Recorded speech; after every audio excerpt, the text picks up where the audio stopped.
Mr. and Mrs. Hulley, Amy, ladies and gentlemen, hello, good evening, and welcome. It's my very great privilege and pleasure to have been given the job of hosting tonight's entertainment, an opportunity to celebrate the life of one's swashbuckling sporting colossus while affectionately remembering another. This is our second memorial lecture, given in conjunction with our Pathways to Sporting Excellence and FramSoc programmes in honour of the mighty Jobo Hulley. The first was given by ex-England cricketer and chairman of England selectors, Ed Smith, who was interviewed in Parkinson-esque style by former headmaster Paul Taylor. Jobo would have heartily approved, not least because of the particular sport at the centre of it all. Cricket was his personal favourite.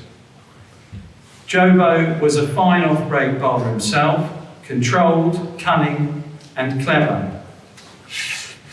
But when batting, his approach revealed an altogether more dashing, bold and adventurous side of his personality.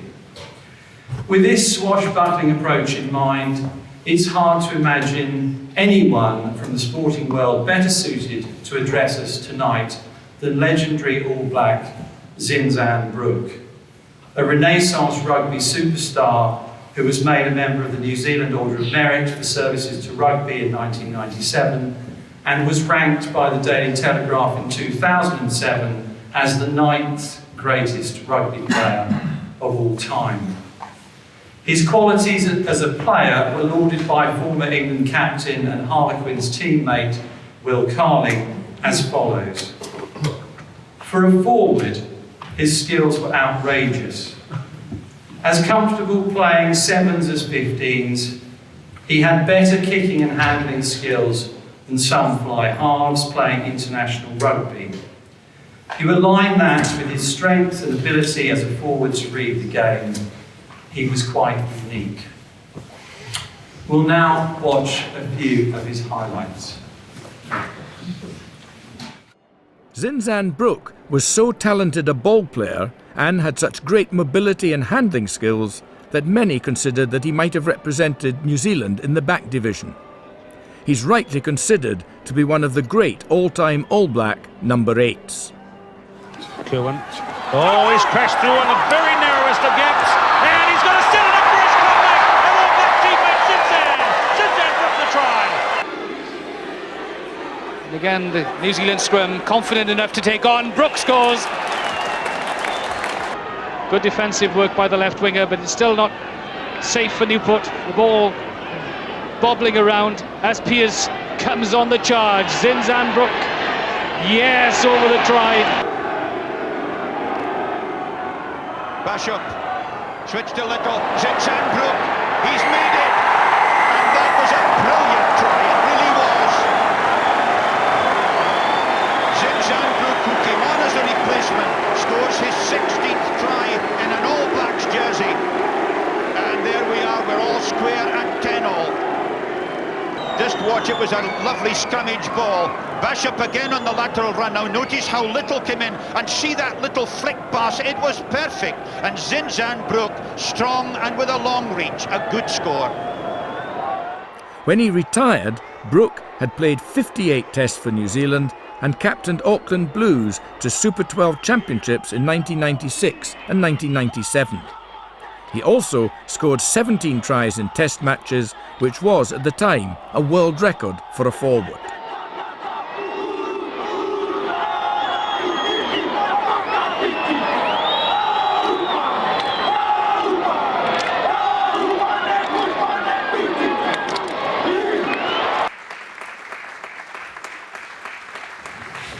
Right,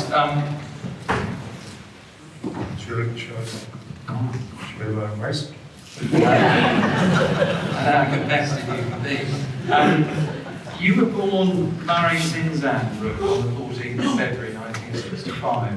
You subsequently changed your name by default to Zinzan Valentine Yes. Brooke. Why was that? I mean, the Valentine bit's obvious, but... Yeah, born on Valentine's Day.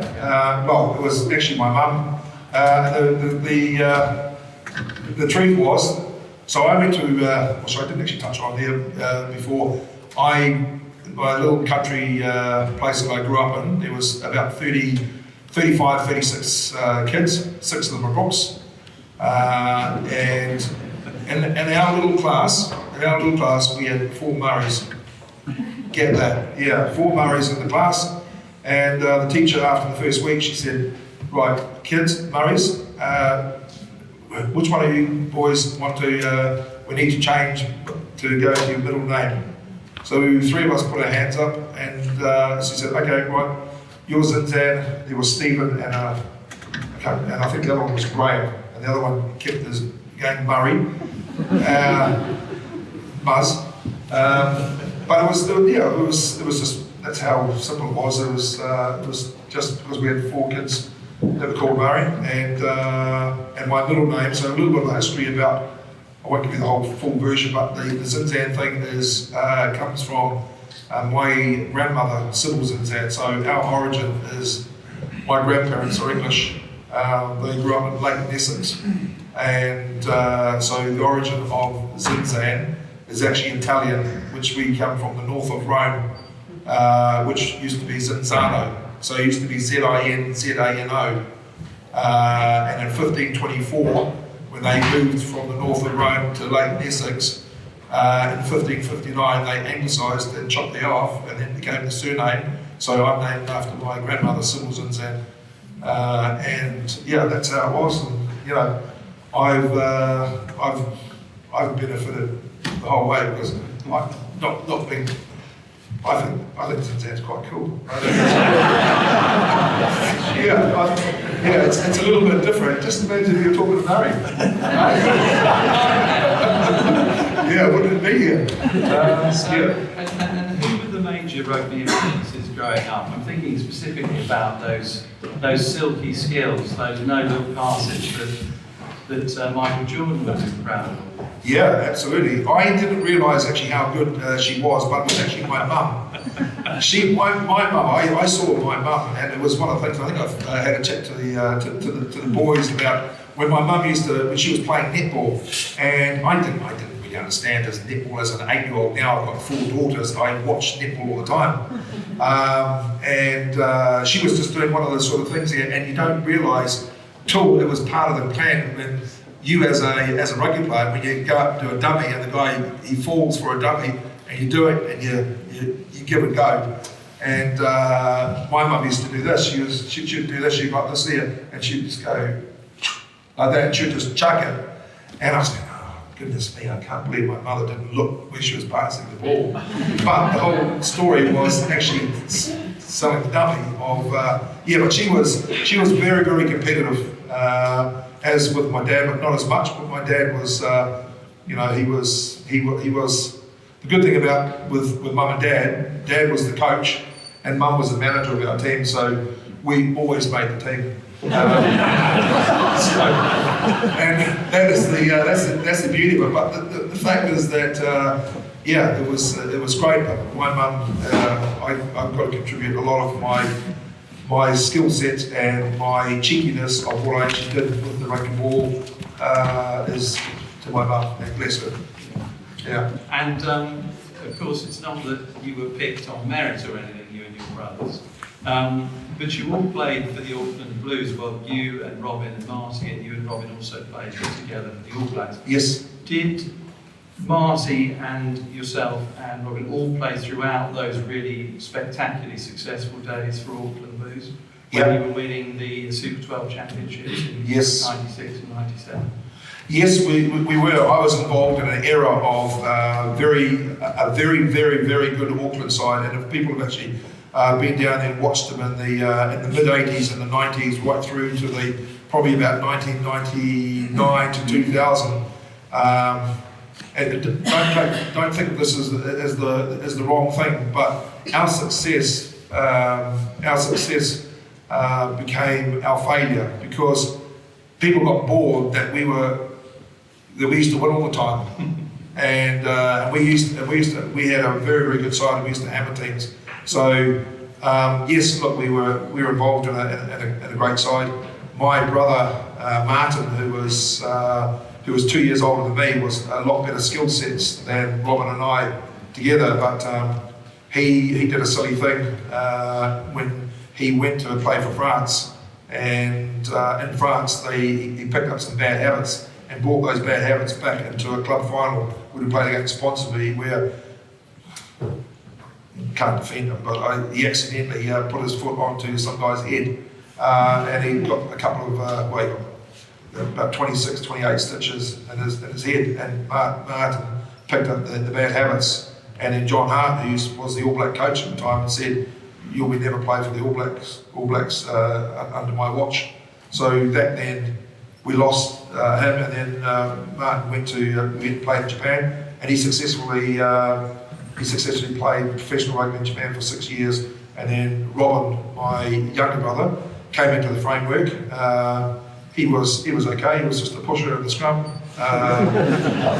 Well, he was alright. He was pretty good at number 2. But no, look, bless him. He's a very athletic guy. He was, he was 6'5.5", but he definitely punched well above his weight. But he was a solid all-round sportsman, not only in athletics. He actually just 2 years ago he got his school record as a 15-year-old. He threw the 1.5 kilo discus, which he threw 52 metres, which just got broken two years ago. So he was an accomplished athlete and a great All Black.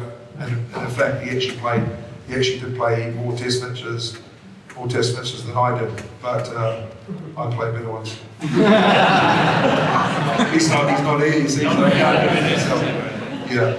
Thinking about, you've already made reference to putting on the All Black jersey for the first time in 1987, and I'm just thinking about your description of this haka and how sort of challenging the whole enterprise was. Yes. But then I'm also reading that you won the Tom French Memorial Maori Player of the Year in 1992 and 1994, and concluding that perhaps you didn't do too bad a job. I did all right. I actually, I was very proud of my heritage of where I came from, and the biggest moment for us, when I say like Martin, my brother that got sort of expelled from the All Blacks side of things, the three brothers we toured with the Maori All Blacks to France, Spain, Portugal, and France, Spain, and Argentina. Yes, those 3 countries, and it was a massive honour for us. So look, we thoroughly everything that we've taken from the sport, we've given back, and we're still doing it now. So it's I've loved every aspect of the game and what it brings, and it's a team sport, which I love. So you played 58 times for New Zealand. Yes. In actual test matches, and scored 17 tries, which we heard was a record for a forward. Do you think you should have won a few more? I mean, there was that rivalry between you and Wayne Buck Shelford. He was a sort of physical colossus. He was something of a bludgeon relative to your weight, Yeah. Were you quite, was there quite a powerful rivalry between the two? Did you resent him? No. I was really. I had the utmost respect for Buck, and me personally, I think he probably should have actually played a few more test matches. I think he's a great player. I think what he does signify is a great leader of men, and there's certain people that can take the leadership role to another level, and doing that there is making sure that you keep things nice and simple, and your actions speak volumes of how you conduct yourself as a player. Buck wouldn't actually say too much, and sometimes that's a good thing. And I sort of took that sort of lead for myself. Yes, you want to have a chart, but you want to make sure that the players that you have under your watch is that you do listen to them. So I think sometimes my way that I did it was less is more, and then you get the boys or the girls drawn into, right, what is he about to say? And that was one of the things that I learned as a player under Buck Shelford. Look, I've got that most respect. I don't hate player. I don't hate anyone. No. It's only when they're on the opposition for the 80 minutes. But it's just one of those sort of things you've got to, because it's a physical game, and there's confrontation, and you've got to make sure that you do it the right way. But you can't, they're all sportsmen, and regardless. But it's very hard not to hate an Australian. And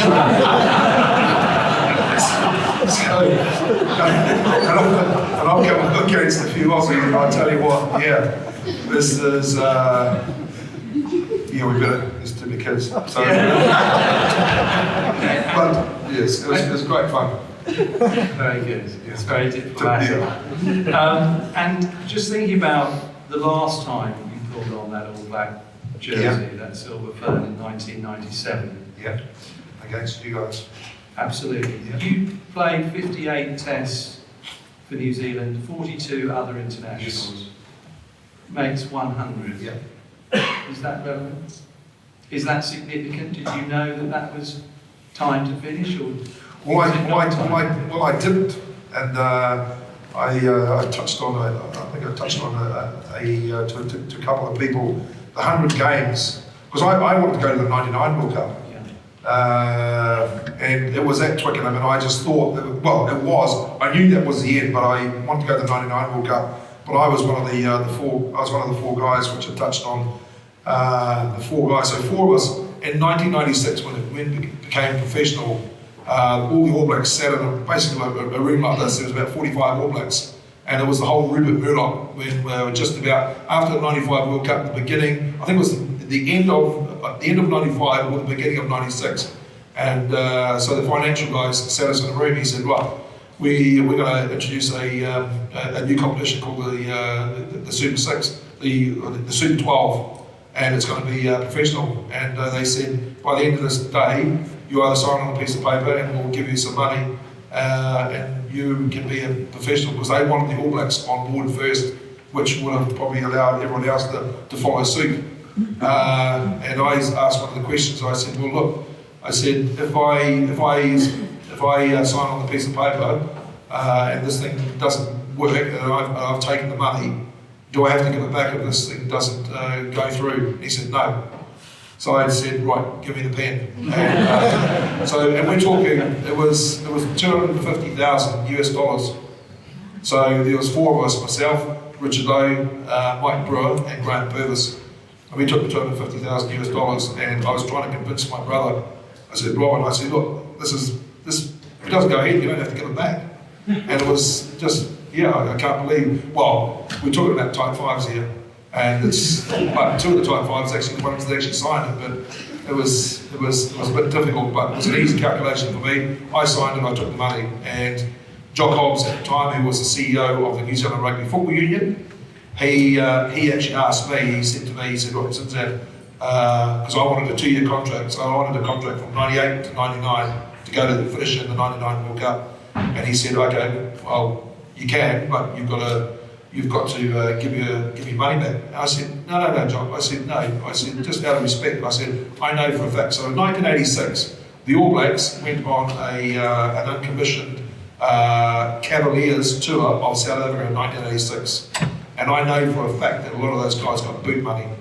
And I said to Jock, straight down the barrel, to the CEO of New Zealand Rugby Union, he was an ex-All Black, and I said, "Well, are you going to give the money back yourself?" He said, "This is not about this is about you." And I said, "Well, if you don't do that, if you're not going to give me a 2-year contract," I said, "I'm going to look offshore."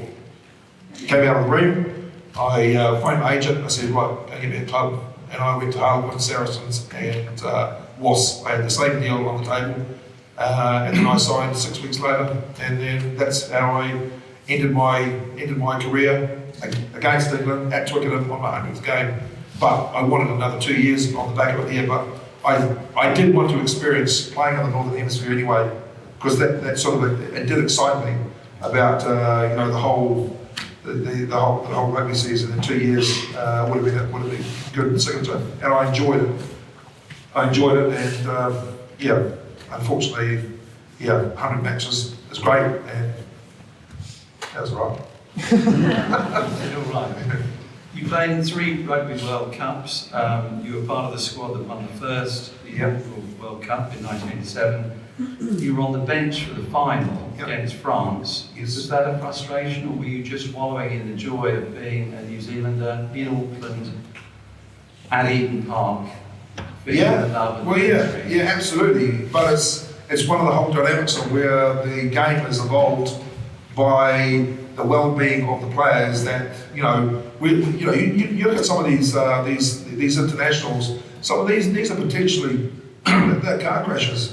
Yeah. The fact is these guys they're all you can't just lift 100 bars and put on the muscle mass and think you're going to be a world beater. So these guys go and train, and the flexibility, the strength, and the core, and all the rest of it that they get themselves in physical shape. And it was just one of the aspects. It was just one of the aspects of the transformation that in those days there was only about 3 or 4 players that make those crunching tackles. But like now, today, you see it in today's game. It's absolutely it's brutal. But as a player, when I was doing it, I genuinely loved the contact. I didn't shy away from that there, and that's probably part of being a younger brother and being an older brother. So with my brothers and my family, so it's one of those sort of things you cut your cloth on. But I think where we are now, I think we're in a good space in the game, and the important thing is for little kids like this, and it's the well-being, because I once upon a time was a coach for young kids like that. I took my two boys through youth rugby, and I just didn't understand the concept of tag rugby. And I was like, tag rugby? What's tag rugby about? It's not till you actually go through that you understand why. Because little wee Johnny comes here on a Sunday, is always brought by the mum. Predominantly, mum brings little Johnny because she wants her little wee boy to come back without any bumps and bruises and all the rest of it. So I get it. So I went through with my son until he was 8 years old for about basically 4 years. I think it's the under 9s when they go into full contact.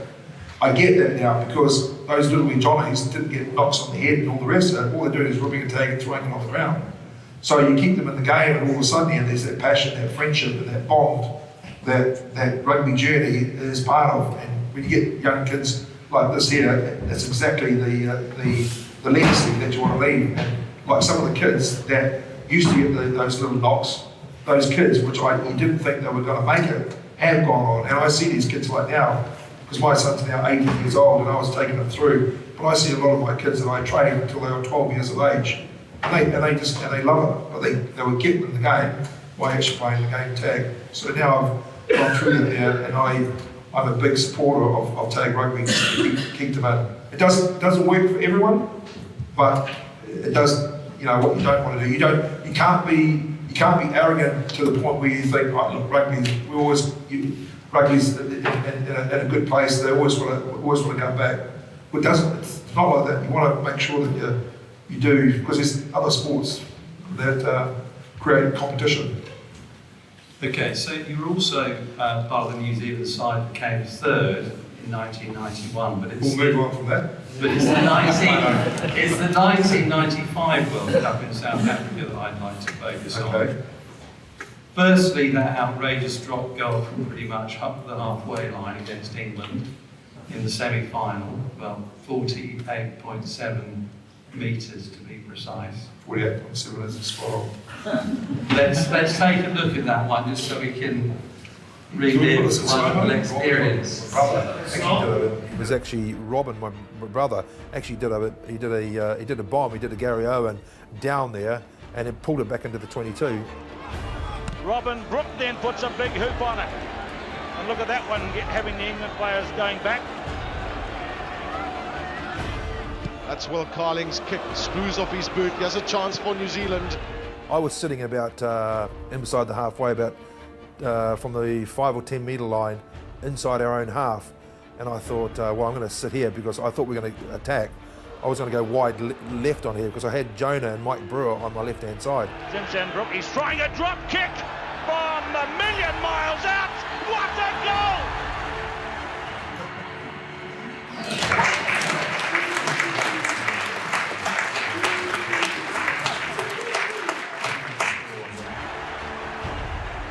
I remember looking at Zinzan Brooke, and after he dropped his goal, and I don't know what the score was. I think it was 20-something nil at that stage after 20 minutes, and it was just ridiculous. And when we just sort of looked at one another as if, like, what, you know, what's going on here? I used to practice all the time. I used to love kicking. Why is it that a fly half has to kick the ball? You know, we've had in the past. Look at John Eales. John Eales is famous for winning a Bledisloe Cup. You know, that kick down in Wellington here. You know, John Eales locked forward here. There should be the best person who's got the best ball skills. But thank goodness it went over, though.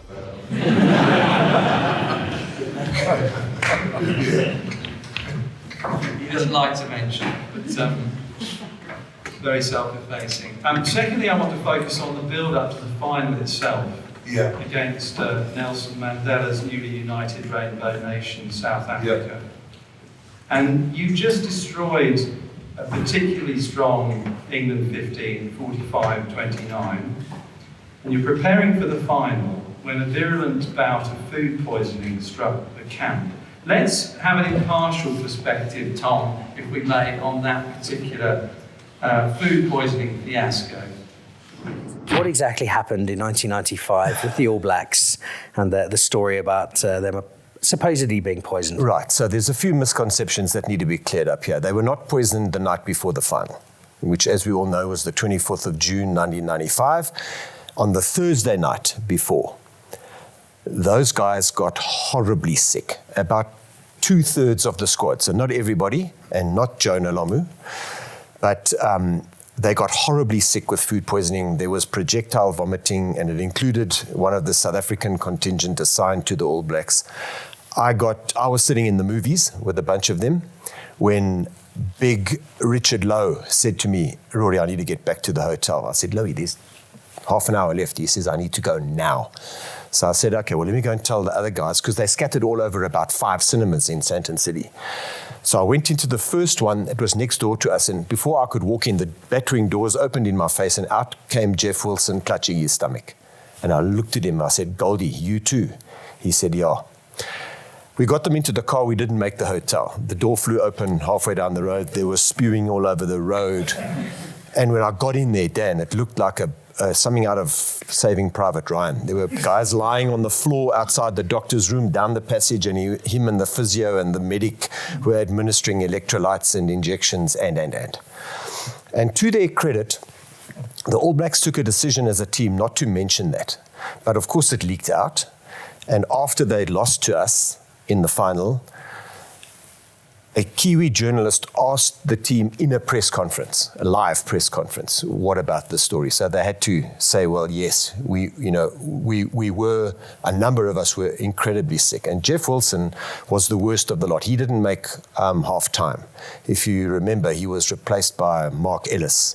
Do I think it was intentional? Absolutely. Do I think South African rugby was involved? Absolutely not.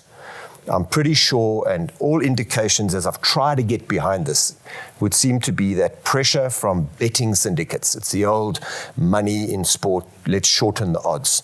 Somehow they were gotten to, I don't know whether it was the food or the water, you mean the tea and the coffee, but those guys were properly sick. And were they in a fit state to take the field by the Saturday? Yes. You know, in the main, 98% of them, yes, but what about the psychological preparation? How did that affect them? So I say to every South African, as I say to myself, it happened. And sadly, it happened on my watch. And that still is something that I find incredibly, I take it very personally. Well, it's a remarkable story, and it's one that's still getting headlines 20-odd years Absolutely. later. The Kiwis will not let this go. You can imagine why they might not let it go, but actually Zinzan showed another side of what's best about rugby union.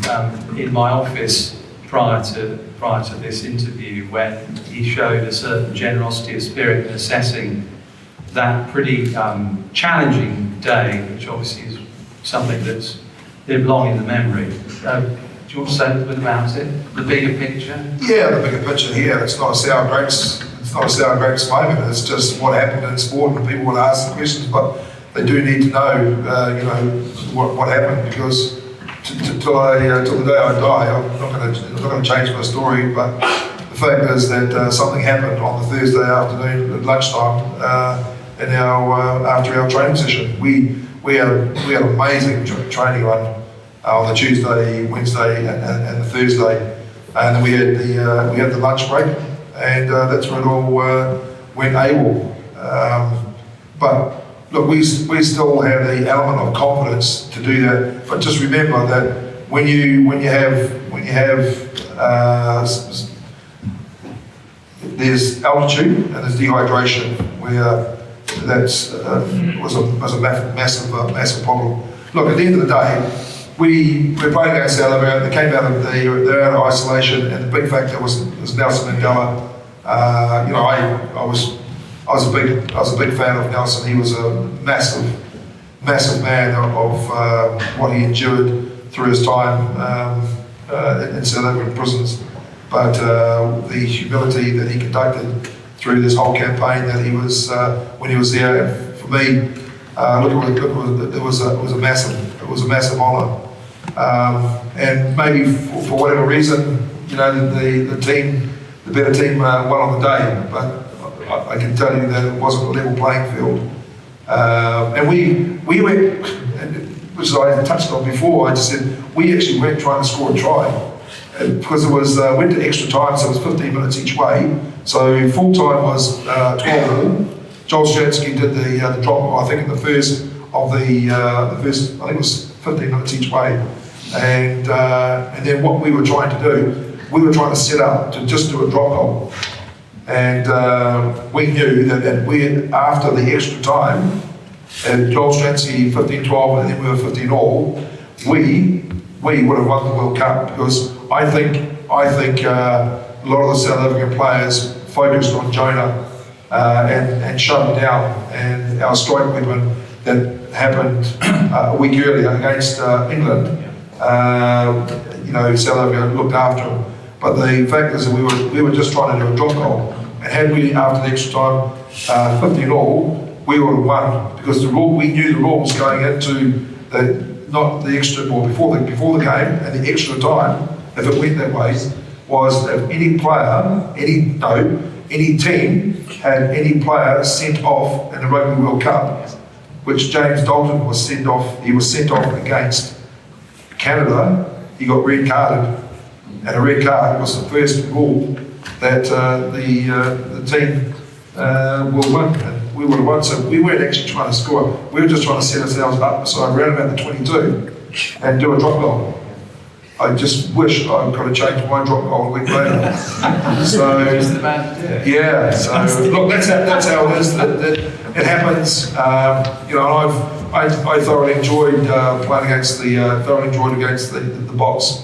We did a year later achieve our big goal of playing South Africa 5 times. We won the Tri Nations, and we won the first time the All Blacks have ever toured South Africa. We've been there 9 times, but we've never won a tour. And in '96, for the 9th time, we actually won the first tour in South Africa. So we got our revenge. Whatever it was, 8 months later. So it's there's good in both stories.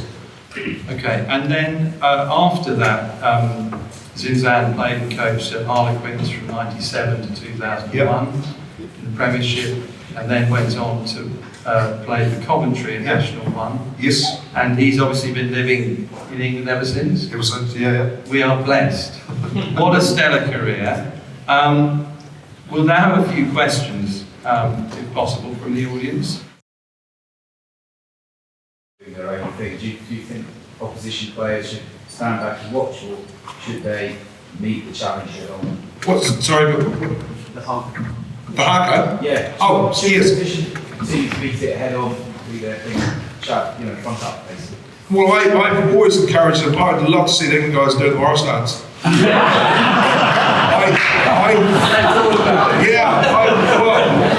That little V in the World Cup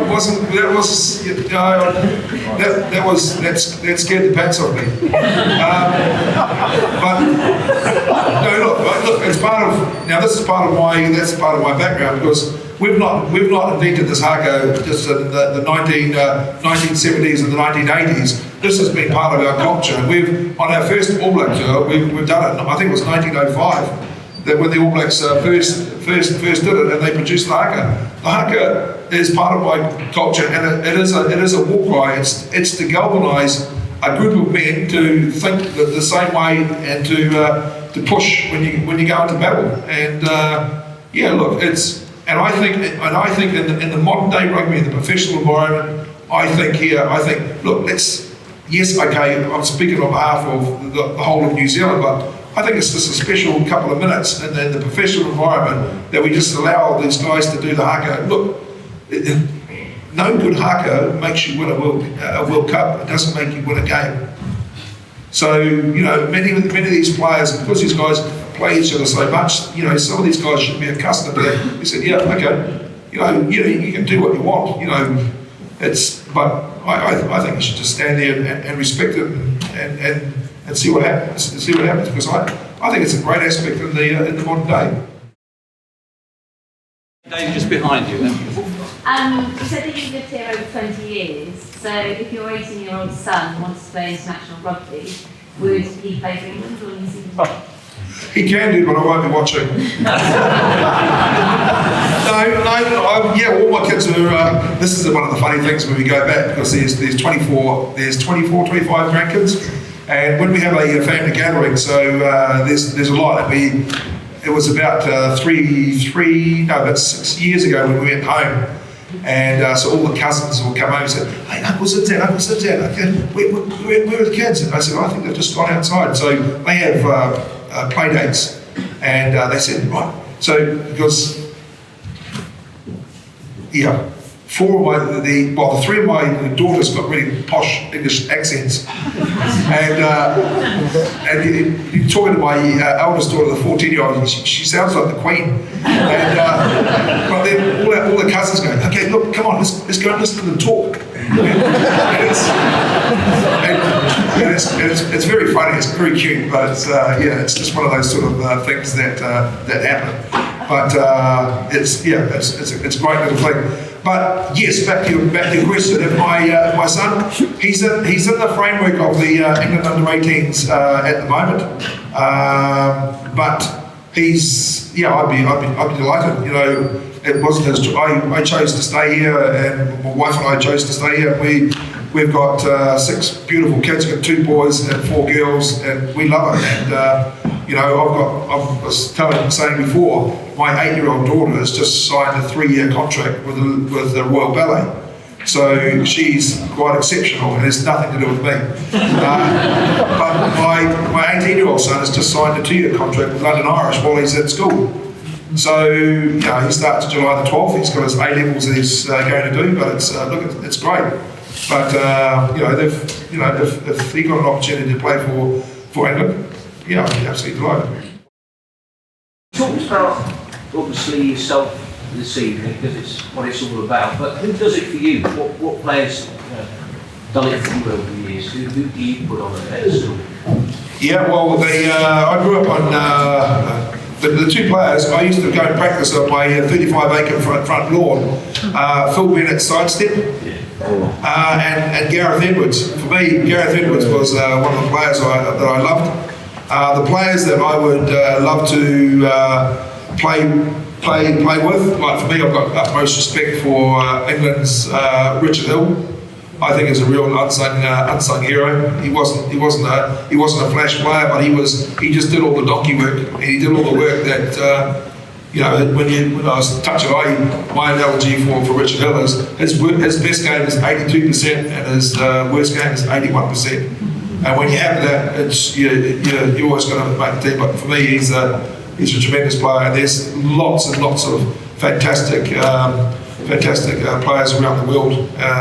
so there's a few South African players that I admire. The Welsh, there's loads of them, but for me as a loose forward, I would have loved to have played with Richard Hill, and the other guy would have been probably Michael Jones. Michael Jones, our number 7, so Michael Jones and Richard Hill and myself. So yeah, that'd be a good combo.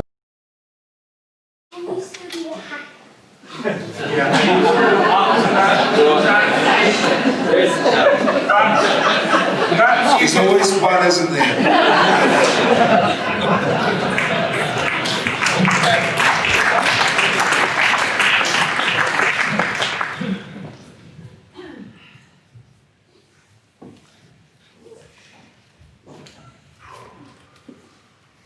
Whakaronga,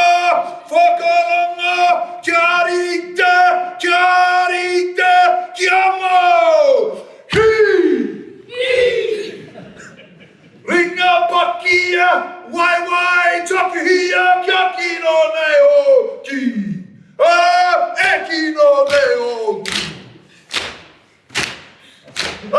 Kamate, kore, kore. Kamate, kore. Tena te tanga te puri, nana iki mai whakawhiti tera. Ahupare, kopare, whiti tera.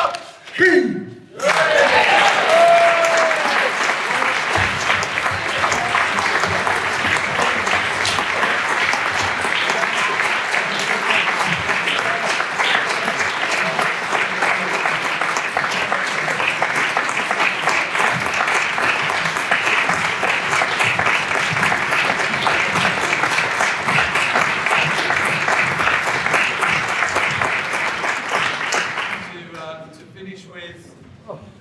Couple of things, tough to top that, I know. Morris dance? Yes, I'll now lead you in the Morris dance. Okay,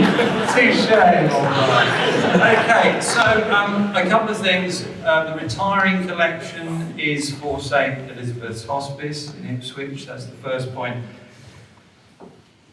And I'd really like to thank a number of people. First of all of you for coming. Secondly, Nick Gandy, the College Director of Sport, for organising this evening's entertainment. Tom Howard for the technological wizardry. And most importantly, of course, Zinzan Brooke, for his charisma, wit, charm, and generosity of spirit.